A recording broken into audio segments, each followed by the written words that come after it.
So y'all are just gonna like have a chat and Just don't even chat, pay attention to me. And you're fine with the video and Oh, yeah. recording, right? Okay, cool. So just start off, like, my name is Miriam. I am the outreach coordinator.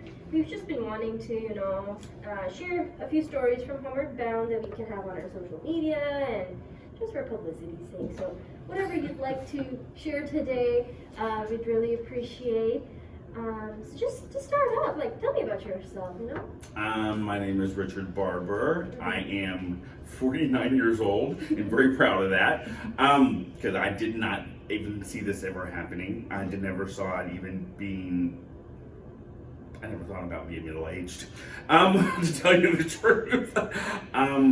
I am now working on getting my LCDC. I'm working on getting my recovery coach certification, my LCDC. I just started school at UTA for the social work program, and I have a job as a recovery coach at a methadone clinic in Fort Worth.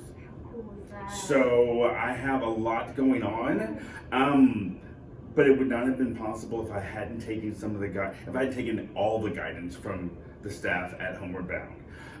They were instrumental to the person that I am today. And anytime I'm able to speak about them, for them, I'm more than happy to, because I would not be here today if it wasn't for them. It is an honor and a privilege to be a part of something that is growing as fast as Homeward Bound is. It also is an honor to be able to step in other people's footsteps, or let me get that right. Place myself in a path of others so that I can better help them. My main goal in life is to help others, and the only way to help others is to learn how to help them properly. And the way to learn how to help them properly was to go to school. So it's all just a learning experience for me right now. I've been blessed, so blessed, on several different occasions to have the opportunity to speak about my recovery. It's been a long journey. I mean, I have been using since I was in my teens. I am now 49, so after 25, it all went downhill. And I am now, I've been sober now since March 23rd, 2017. And that's by the grace of God, and everything that I do every day is something different than I didn't do the day before. And that's part of being sober for me. You do something that you haven't done before, which is, for me, life. And that's dealing with life as it comes to you, and understanding that not everything in life is going to go your way. You're going to have your ups, you're going to have your downs, but whatever you do with those things, it will determine who you are today. That's how I view things. Let's see. I'm a dog dad. I love my puppy. I love that little munchkin. He was all buried he had his head buried in the pillow earlier because I was leaving and he knew he wasn't coming with me. He's so pathetic. He's so pathetic. But I love that little munchkin. And you know what? It's taken a long time for me to get to a place where I can actually take care of something else. Because this little thing depends on me for everything. And it's kind of funny how it all happened, because, I didn't want, when I first got sober and I moved out of Homeward Bound, and June 23rd, 2017, I moved to Fort Worth into the Samaritan House. And I was told that I wasn't going to make it there. And I don't like being told anything, especially if I'm determined to do something. It was hard at first. It was hard. I actually had to leave for 6 weeks to take myself out of the equation, because I didn't want to get wrapped up in all the other drama that was happening. But to make a long story short, my first goal was to stay sober for a year. My second goal was to stay housed for a year. Same address for 2 years. My next goal was to get a job, which then I ended up working for Z's Catering, which kind of coexisted with Samaritan House. Like they hired them, and I wash dishes. I've never washed dishes in my life. I've never been like a dishwasher, and I did it happily with my headphones on, singing away. But it's the most humbling experience I've ever had. Until one day, my manager said, "Do you know you're just a dishwasher, right?" And I was like, "Huh." But she didn't say it maliciously. She was kind of just putting me in my place in a really nice way because I was overstepping my boundaries. And I went back to washing dishes. And I said, "You know what? My mama didn't raise a dishwasher." I turned in my notice for that day, and I went and enrolled in school the following day, and I've been going to school ever since. That's how that worked out. And I started off with just 3 classes. Yeah, 3 classes, and I've been going nonstop ever since. Made the dean's list twice. Didn't even see that coming. Didn't even know I had a brain. Didn't even know I was even smart. So I remember calling my mom one day in one of my first classes. I was like, "Oh my God, I think I'm kind of smart." She's like, "I've been trying to tell you that all along." And it was just, it's been I've had fun. I've had fun. It's been an adventure, and I love the fact that I always email Wendy at Homeward Bound to let her know at least once a month, "Hey, this is what's going on," and that's okay. I'm still keeping contact with the people here, and I still try to, if they ask me to do something like today, of course, she didn't have to say any words. All she'd say was, "Will you?" "Yes." That's it. Because they always say you have to give back. And yet again, you have to understand that maybe one day someone will hear something that you say that can change their whole life. Now, granted, before March 23rd, I was sleeping underneath a bridge in a tent in Dallas. So I was part of Tent City for a long period of time. I am so sorry. No, you're good. And that's Miss Wanda calling. I am, well, it's been a whole new age for me because I really never saw it. Every day is something different. Every day I live a new experience that I didn't do before, even today, It is surreal 95% of the time. I live in this surreal world. It's not a make-believe world, it's still real, but it's surreal because I never knew, never saw, never thought about it ever happening. I'm surprised I even lived this long.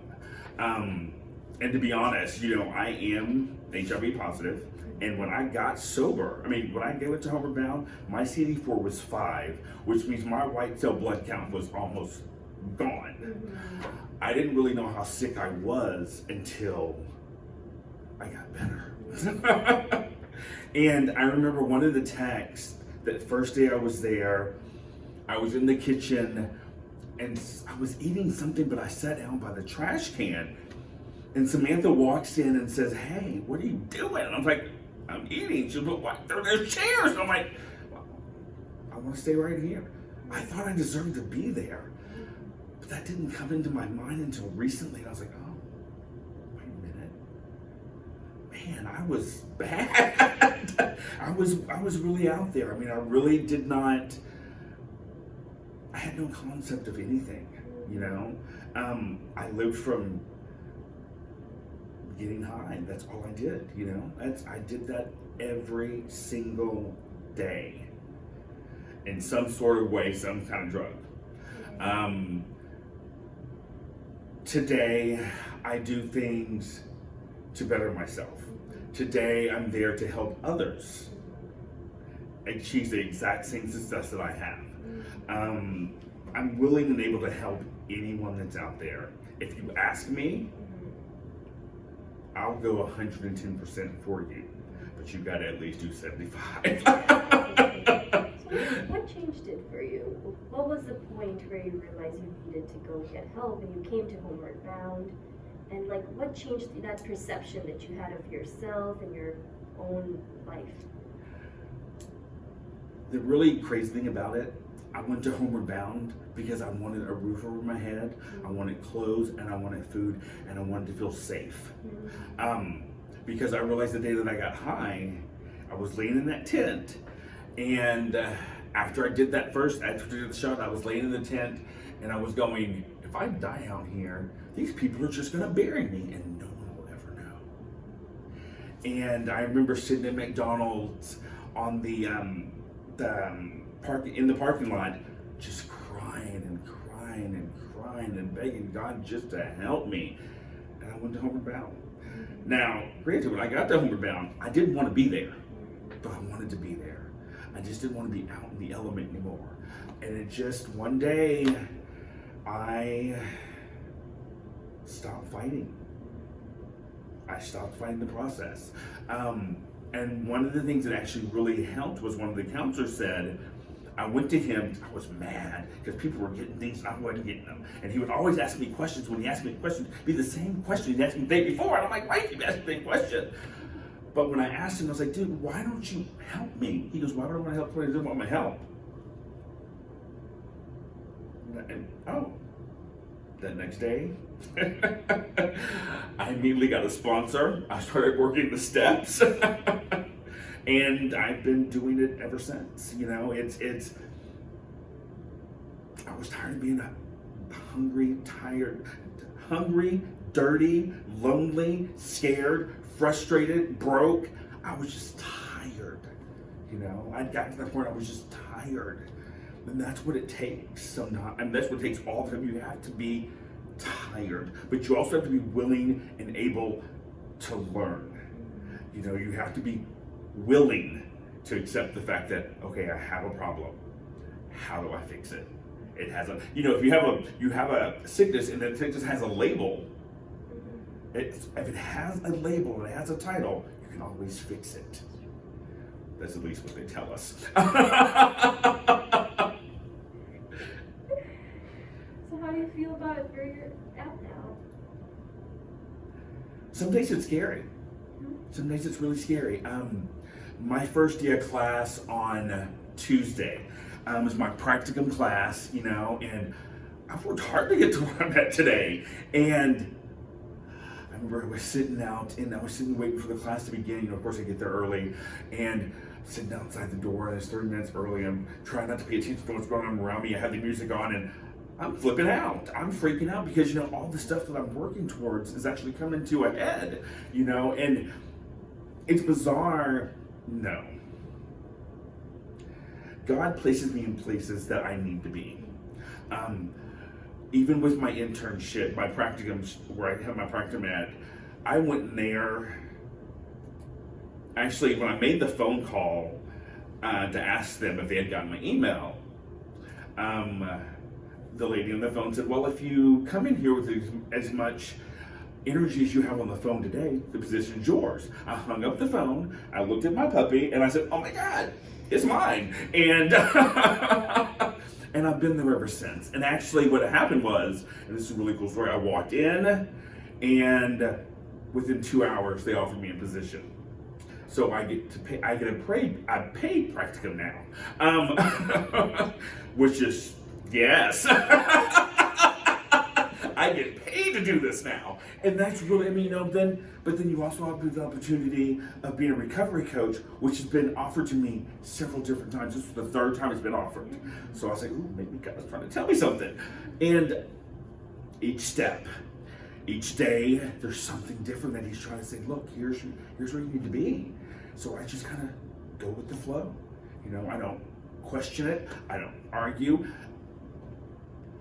I just go, you know, it's a part of just being real for me. I have a car now that's paid off as of the beginning of this month. First thing I've ever owned. Thank you, God, first thing I've ever owned. I've had a roof over my head for the last 4.5 years that I paid for. I've paid for my school. I've asked my parents. My parents have helped a little bit, but it was such a wonderful thing to hear call my dad at the first of the month and tell him I don't need to borrow any money for school this semester. And he said, why? I was like, because I got it. He's like, you, huh? I was like, I've got it. I've got it all covered. And then some. He's like, and then he started crying. And it made me feel good because they're so behind me. You know, they were here when I graduated from the TCC with my associate's degree, and so proud. And my dad cried as soon as I got in the truck when he picked me up. My mom cried when she saw my cap and gown, and I was like, oh, Lord. But you know what? My family's been behind me the whole entire time. They're just... I know not everyone has a relationship with their family or with their parents. Mine, they're my best friends, both of them. My mom was just on the phone with me. When she gets in the car, she calls me. Every time she gets in the car. Or when she gets bored or lonely But that's okay, you know. I'm able to share these things today because I missed so much of their lives when I was just spiraling into nothingness. So, I know I've said a lot. No, it's all great. Thank you so much for sharing. So did you ever try, before coming to Homeward Bound in 2017, did you try other places? Did you go to other... Woo! To be honest, I've never actually tried to be sober. Now, I've gone to different rehabs to get off the street, but I've never tried to be sober because I knew that it was a means to an end for something else. My motives were wrong. My motives were so wrong. And everything that I did previously to the 17th, in 2017, everything was different. You know, my motives were selfish and self-centered. Period. Because all of it mattered was, okay, I'm gonna get off the street, and when I get a little cleaned up, get a place to live, they're gonna help me get a place to live, and then of course I'm gonna get high. There was no doubt in my mind I wasn't gonna stop. Today, you couldn't pay me. No, I know that today if I got high, I might not lose things today, and it might not be tomorrow, the next time. But eventually, it's gonna be worse than I was before. Now, I was almost dead then. I would be dead. I mean, and granted, and this always shocks people, I've been to prison twice. I've got 8 felonies. And you would never even suspect me even being homeless once. Even when I was homeless, you didn't know I was homeless. And it's really kind of funny how when I wanted to get into Homeward Bound, I slept across the street at their old location on 10th Street. I slept across the street underneath an awning, waiting to get it in. And then I got caught up in the whole 10 City thing. And yeah, I don't regret anything that happened, but I've learned from it. And what I've learned is, we all have our struggles. We all have our battles. We all have some kind of addiction some way, somehow, somewhere. But how we deal with that is what makes us who we are today. So. You think Homeward Bound helped you realize that? Oh, yeah. Just when he told me, because someone actually had told me before, why do you keep wanting to help people who don't want your help? I mean, that's kind of what he said. There was some other words in there too. And I was like, oh, you're right. And when I heard it from someone else telling me that, it kind of, yet again, there was this chair. I sat in it every day at Homeward Bound, same seat. And I hold on to it for dear life, you know, 'cause I wanted to get high. I so wanted to get high. But I didn't want to get out of that chair. And then one day, it was across from Methodist Hospital. All of a sudden, this gold line just went straight up, and there's a bright star appeared at the very top. And I didn't think anything of it because there's a cross over there on that hospital. But the next day, I sat in that chair. I said, it didn't happen. again. So I thought about it the following day, and it didn't happen again. I thought about it again. I just wanted to verify, because I'm hard-headed. Didn't happen again. At that point, and then yet again, another sign. Be still, my son, be still. So I did, and I went full force into changing. They say you have to change everything. People, places, they say you have to change everything, and I did. I changed everything about me. And I tried to do it all at once. And you can't, but that's not the way I wanted to roll. I wanted it all to go away so that I wouldn't have to live that life again.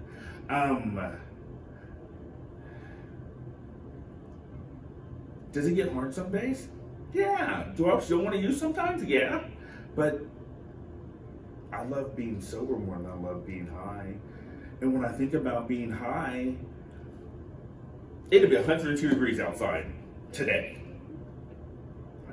I'm just going to stand out there for a minute, wait till I get nice and hot, and then go inside and cuddle in bed with my puppy. All goes away. Because I remember that heat. I remember being hot and living in Tennessee. There were flies during the day and mosquitoes at night. Never failed. You said it started when you were 25? Was what you No. I started using when I was 14. It didn't get bad until I was 25. But I was a manageable addict at 25. At 29 is when it all just, the first time I got arrested, and it just went all downhill from there. What did it start with? If you want to talk about it. What did I start using first? Acid. Acid was the first thing I'd ever done. Yep, sure was. It was at a concert. I didn't, and then acid, and then it was meth. Directly right afterwards. And it's been meth usually almost this whole entire time. It'll take you to a place you never thought you'd ever be. And I swear I never thought I'd be any of.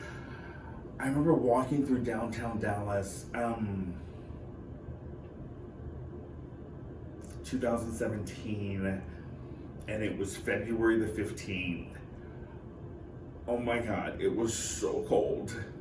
It was so cold, and all I had were these thin jeans, a pair of tennis shoes, a tank top, and a thin sweater. And I had this baby blanket to cover me.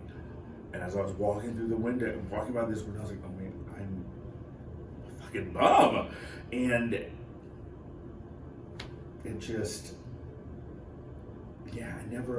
who in their life would say, I want to be a bum? I want to be homeless. I slept in a cardboard box by Fair Park. On a cardboard box. That's all I had in a little bitty blanket. I'm not sure where I got it from. What were your parents saying then? My parents didn't really know what was going on. Yeah. I left Houston, because that's where I'm from, to come to Dallas so I could get high without them seeing. That was the gist of the whole matter. No matter what I told you, that was the gist of the whole matter. They didn't know, I'd disappear for so I get a check every month on the 3rd. My mom knew I'd be gone for a couple of days. And that's just how it's been for years recently. It's just, I disappear and they know I'm gone. The only time they knew I was safe was when they knew I was in jail. There was even a period where I didn't even talk to them for a year and a half. I just stayed away. Wouldn't even call.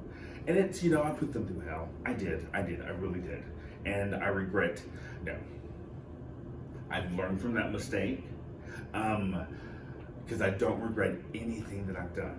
I'm not ashamed of who I am. I'm not ashamed of the person that I was before. Now, that person I had some serious problems that needed to be dealt with, But today I've got a therapist, a psychiatrist, I've got my sponsor, I have instructors at school. I've got friends. I got people that are there that love me, that want to help me, that want to see me succeed. And even my best friend, who I've known since I was 13, she said, why didn't you, when I told her all these things, why didn't you tell me? Because I said, you never would have had to have been homeless. Well, I needed to be homeless because I needed to come out. I needed to become someone. And instead of no one. I got tired of being a statistic, because that's what I was. I was a straight up statistic. And I was tired of just... What do you mean by that, being a statistic? A statistic? Oh, that's a good question. For me, a statistic is, I'm just another number. I was not a name. I was a number. I was, wherever I went, there was a number attached to me. It wasn't my name, because they didn't call you by your names. They called you by a number. And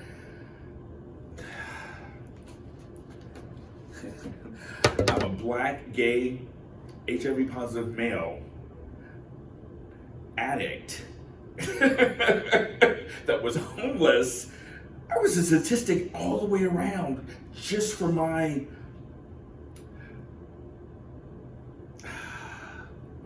my ethnicity. I'm trying to think of the right word. Just for being black. I was what they said I was supposed to be.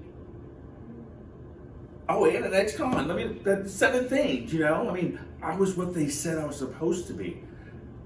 What they said I was supposed to be. And whoever they are, I had to prove them wrong. I didn't have to prove them wrong. I did prove them wrong. I am not a statistic. I am now a different, instead of being a negative statistic, I'm a positive one. I got tired of the being a burden and taking to now I want to give. And it's even when I say, I give people, when I talk to people, you have 2 choices. You can say, you can choose a good or you choose a bad. Whichever one you choose, you better be willing to deal with the consequences. Well, I got tired of dealing with negative consequences. I want the good ones. I don't want people saying, oh yeah, he died. And that's it. His addiction got him.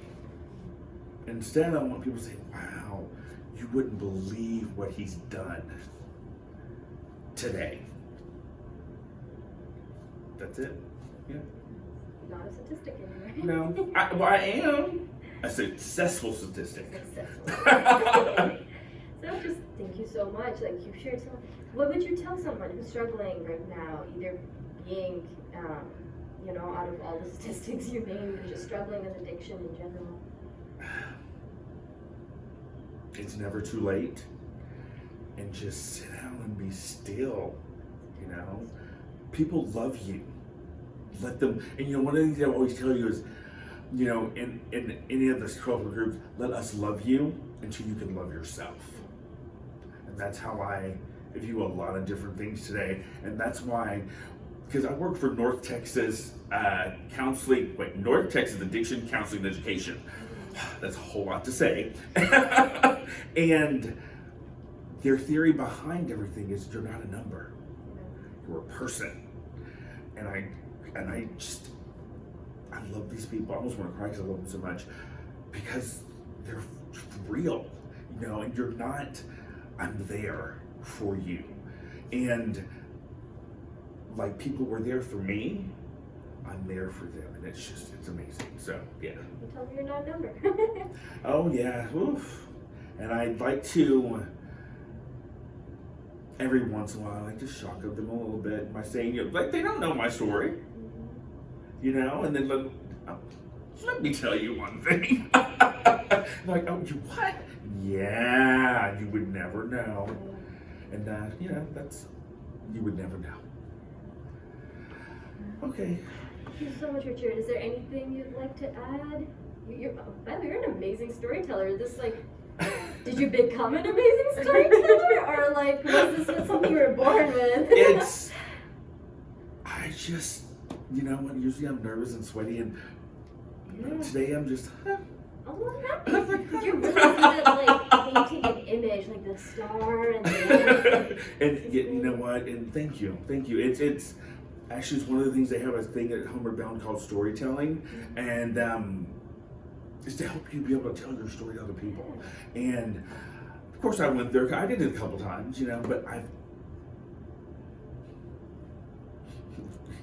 there was a point in time before the pandemic hit where Samaritan House asked me to speak. So when they asked me to speak, I did videos for them, a commercial. I've done things for them. I've also done a YouTube thing. I've done, I spoke for Homeward Bound once. And this was all happening all at once, you know, all in the same little. When I started at school, I was speaking at different engagements. People asked me to come and speak, and this was the easiest one so far. I don't know why. I know what it is. I do. Before I came in the door, as I was flying down the freeway, I was praying to God, let whatever comes out of my mouth be of you. And so, yeah. Thank you so much. Miss Wanda, because we asked Miss Wanda, we were like, who would be great? And literally the first day I was like, Richard, like, let's call him now. And she was like, you have to meet him. He's got the best laugh you've ever heard. And she was very right. She is really right. I love Miss Wanda. She's one of the people.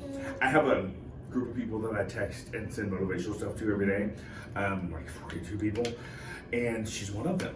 And when she called, like, she was asking, I was like, what do you want? I mean, she was telling me, and then before she would say, well, I need you to, yeah, good. But, and I just, if someone asks me to speak, I figure out a way to do it.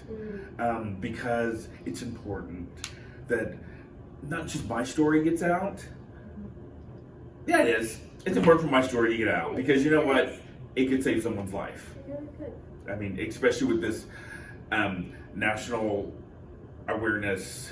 Recovery. No, not recovery month, but opiate addiction month. Addiction. Yeah, this is the opiate month at the 31st, and then September is the other.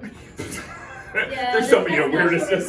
National recovery month. Thank you. There's so many months and days. And there's drug overdose days. Everything. Yeah.